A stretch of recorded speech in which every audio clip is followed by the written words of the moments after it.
আজকে আবার চলে এসেছি তোমাদের সামনে, যেটা হলো ক্লাস 10 বা দশম শ্রেণী ভৌত বিজ্ঞান ও পরিবেশ, যেটা রাইটার হলো দুয়ারি ও মুখোপাধ্যায়। দেখো বইটি ভালো করে দেখে নাও। এই বইয়ে এই ভিডিওতে আমরা আলোচনা করব একদম লাস্টের অধ্যায় আমাদের দেওয়া আছে। অধ্যায়টার নাম বের করি, 1 মিনিট।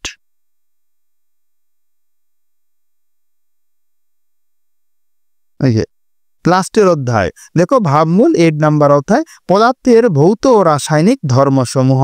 এই অধ্যায়ের আমরা আলোচনা করব ডাইরেক্ট এখানে 8.6, যেটা তোমাদের পেজ নাম্বার হলো 145। 8.6 এর অনুশীলনী প্রশ্নগুলি আমরা করব। দেখো এখানে কত আছে, 8.5, 8.4, 8.3। বাকি প্রশ্নের উত্তরগুলি তোমরা আমার ডেসক্রিপশনে পেয়ে যাবে। ওখানে প্লেলিস্টে যাবে, প্লেলিস্টে গিয়ে সব প্রশ্নের উত্তর তোমরা পরপর পেয়ে যাবে। দেখো এখানে পেজ নাম্বার আবার কত, 146। এখানকার সম্পূর্ণ প্রশ্নের সমাধান আমরা এই ভিডিওতে করব। তোমরা ভিডিওটা প্রথম থেকে সম্পূর্ণ দেখো, আর সম্পূর্ণ প্রশ্নের উত্তর তোমরা নিজেদের খাতায় লিখে নাও। তাহলে কথা না বাড়িয়ে এবার আমরা স্টার্ট করি।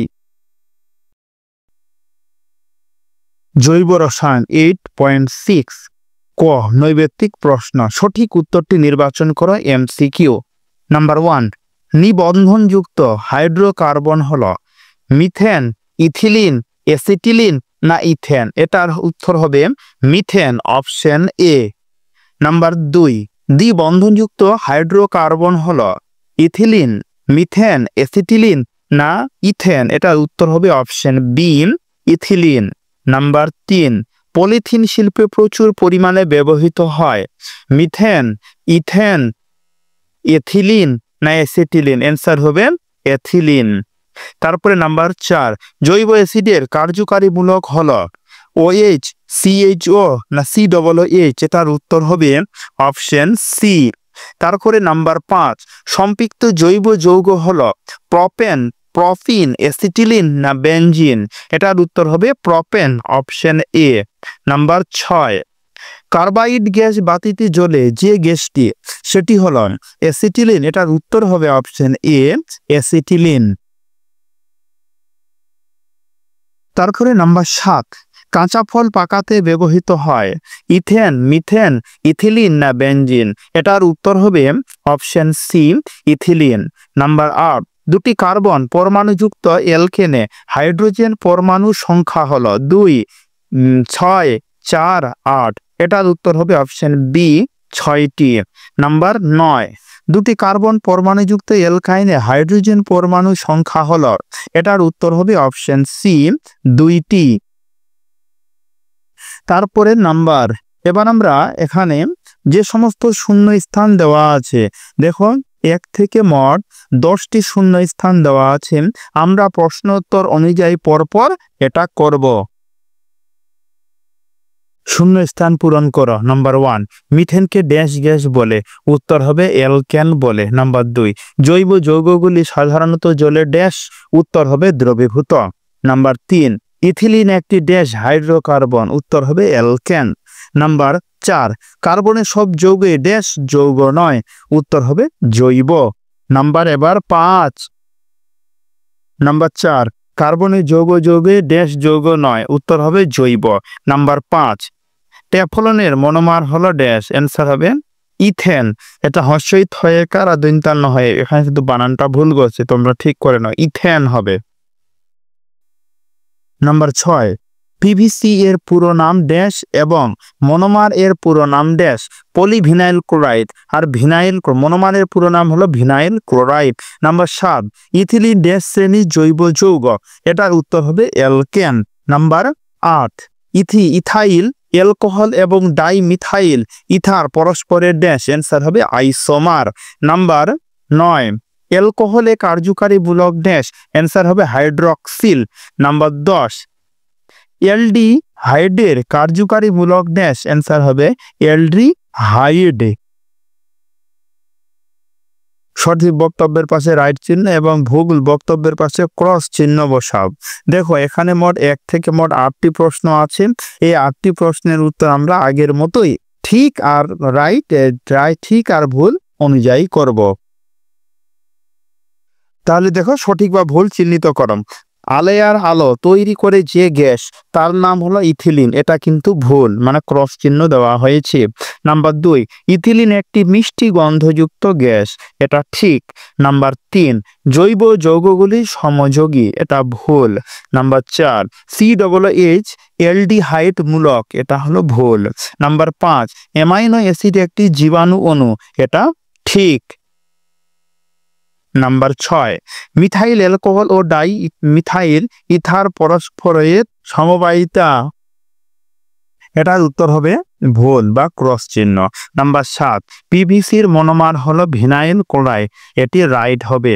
নাম্বার 8, CnH2n2 হলো অ্যালকেনের সাধারণ সংকেত, এটা ভুল। এবার আমরা অতি সংক্ষিপ্ত উত্তর ভিত্তিক প্রশ্ন মান 1 থেকে মোট 10টি প্রশ্ন আছে, এটির উত্তর আমরা এখন করব।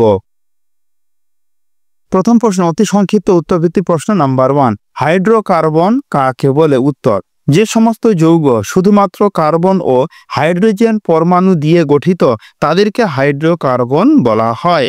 নাম্বার 2, 1 ডিগ্রি 2 ডিগ্রি এবং 3 ডিগ্রি কার্বন পরমাণু কাকে বলে? তাহলে 1 ডিগ্রি। যখন একটি কার্বন পরমাণু একটির বেশি হাইড্রোজেন পরমাণুর সাথে যুক্ত থাকে তাকে 1 ডিগ্রি বলে। 2 ডিগ্রি, যখন একটি কার্বন পরমাণু দুটি হাইড্রোজেন পরমাণুর সাথে যুক্ত থাকে। নাম্বার 3, 3 ডিগ্রি, যখন একটি কার্বন পরমাণু 3টি হাইড্রোজেন পরমাণুর সাথে যুক্ত থাকে। নাম্বার 3, এলপিজি কি? এলপিজি এর পূর্ণ নাম লিকুইফাইড পেট্রোলিয়াম গ্যাস, যা প্রাকৃতিক গ্যাস ও প্রোপেনের মিশ্রণ। নাম্বার 4, সিএনজি কি? সিএনজি এর পূর্ণ রূপ হলো কম্প্রেসড ন্যাচারাল গ্যাস, যা প্রাকৃতিক গ্যাস চাপের মধ্যে সংক্ষেপিত হয়ে একটি জ্বালানি হিসাবে ব্যবহৃত হয়। নাম্বার 5, কার্বনের ক্যাটিনেশন বলতে কি বোঝো? উত্তর, ক্যাটিনেশন হলো এক ধরনের প্রক্রিয়া যার মাধ্যমে একাধিক কার্বন পরমাণু পরস্পর সংযুক্ত হয়ে দীর্ঘ চেইন বা শৃঙ্খল তৈরি করে। নাম্বার 6, ইথিলিনের আণবিক গঠনটি কি? উত্তর, ইথিলিনের আণবিক গঠন হলো C2H4, যা 2টি কার্বন পরমাণু এবং 4টি হাইড্রোজেন পরমাণু নিয়ে গঠিত। নাম্বার 7, ইথাইল অ্যালকোহল কি জলে দ্রাব্য? উত্তর, হ্যাঁ, ইথাইল অ্যালকোহল জলের দ্রাব্য। নাম্বার 8, অ্যাসিটিক অ্যাসিড একটি জৈব অ্যাসিড কেন? উত্তর, অ্যাসিটিক অ্যাসিড একটি জৈব অ্যাসিড কারণ এটি কার্বন সংযুক্ত হাইড্রোজেন এবং অক্সিজেন পরমাণু দিয়ে গঠিত। নাম্বার 9, ভেনেচার্ড স্পিরিট কি? ভেনেচার্ড স্পিরিট হল মিথাইল অ্যালকোহলের সাথে কিছু বিষাক্ত পদার্থ মিশ্রিত এক ধরনের অ্যালকোহল, যা ব্যবহৃত হয় সলভেন্ট হিসাবে। নাম্বার 10, জৈব যৌগগুলি সমযোগী না তড়িৎযোগী? উত্তর, জৈব যৌগগুলি সাধারণত সমযোগী হয়, অর্থাৎ তাদের মধ্যে সোজা বাঁধনে পরমাণু যুক্ত থাকে। তাহলে 1 মার্কের প্রশ্নগুলি আমরা করলাম বিভাগ খ।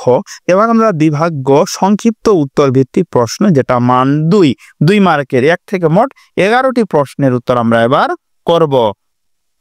প্রথম প্রশ্ন, জৈব রসায়ন কাকে বলে? উত্তর, জৈব রসায়ন হলো সেই বিজ্ঞান যা জীবজ এবং জীবজের দ্বারা সৃষ্ট রাসায়নিক যৌগের গঠন, গুণ, প্রতিক্রিয়া ইত্যাদি অধ্যয়ন করে। নাম্বার 2,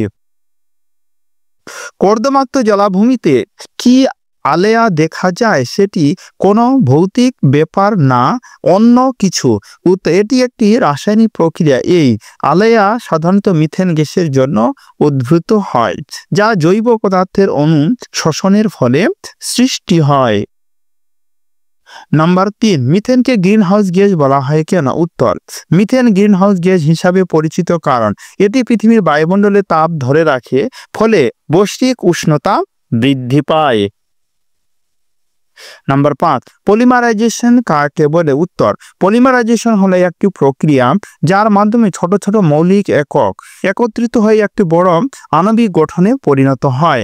নাম্বার 5, অ্যাসিটিলিনের একটি অসম্পৃক্ত যৌগ কিভাবে শনাক্ত করবে? অ্যাসিটিলিন একটি অসম্পৃক্ত যৌগ যা ব্রোমিন জল বা ক্যালসিয়াম ক্লোরাইডের সলিউশন দিয়ে পরীক্ষা করলে তা শনাক্ত করা যায়, কারণ এটি রং নিঃশেষ করে দেয়। নাম্বার 6, জৈব ও অজৈব যৌগের মধ্যে দুটি পার্থক্য উল্লেখ করো। তাহলে জৈব যৌগ আর অজৈবকের মধ্যে আমি পার্থক্য তুলে ধরেছি, তোমরা দেখে দেখে লিখে নাও। নাম্বার 7, কার্বনের সকল যৌগে কি জৈব যৌগ? কারণ সহ উত্তর দাও। না, সকল কার্বন যৌগে জৈব যৌগ নয়। উদাহরণস্বরূপ সিলিকন ডাইঅক্সাইড একটি অজৈব যৌগ, কারণ এটি জীবজ থেকে উদ্ভূত নয়। নাম্বার 8, দুটি শ্রেণীর সমগোত্রীয় যৌগের উদাহরণ দাও। উত্তর alkane ethylene C2H4, অ্যালকাইন acetylene C2H2। Number 9, মিথেনের সঙ্গে ক্লোরিনের বিক্রিয়াটি লেখো। দেখো বিক্রিয়াটি তুলে ধরেছি, তোমরা দেখে দেখে লিখে নাও। নাম্বার 10, অ্যালকেন ও অ্যালকাইন হাইড্রোকার্বনের একটি করে উদাহরণ দাও। অ্যান্সার হবে অ্যালকেন ইথিলিন, অ্যালকাইন হলো অ্যাসিটিলিন। নাম্বার 11, কোল গ্যাসে পাওয়া যায় এরূপ 3টি হাইড্রোকার্বনের নাম লেখো। কোল গ্যাসে পাওয়া যায় মিথেন, ইথেন আর প্রোপেন, ওইটি হলো 3টি। তাহলে তোমরা এখানে দেখলে যে বিভাগ গ সংক্ষিপ্ত উত্তর ভিত্তিক প্রশ্ন 1 থেকে মোট 11টি প্রশ্ন আমরা এখানে তুলে ধরলাম। তাহলে আজকে এই অবধি, দেখা হচ্ছে এর পরের ভিডিওতে। একটা কথা আর বলে দিই, এটা ভৌত বিজ্ঞান তোমাদের ক্লাস 10-এর একদম লাস্টের অধ্যায়ের অনুশীলনী আমরা এখন তুলে ধরলাম, যেটা 8.6, মানে ভৌত বিজ্ঞান শেষ, বই সমাপ্ত হয়ে গেল। তাহলে আজকে এই অবধি, দেখা হচ্ছে এর পরে ভিডিওতে।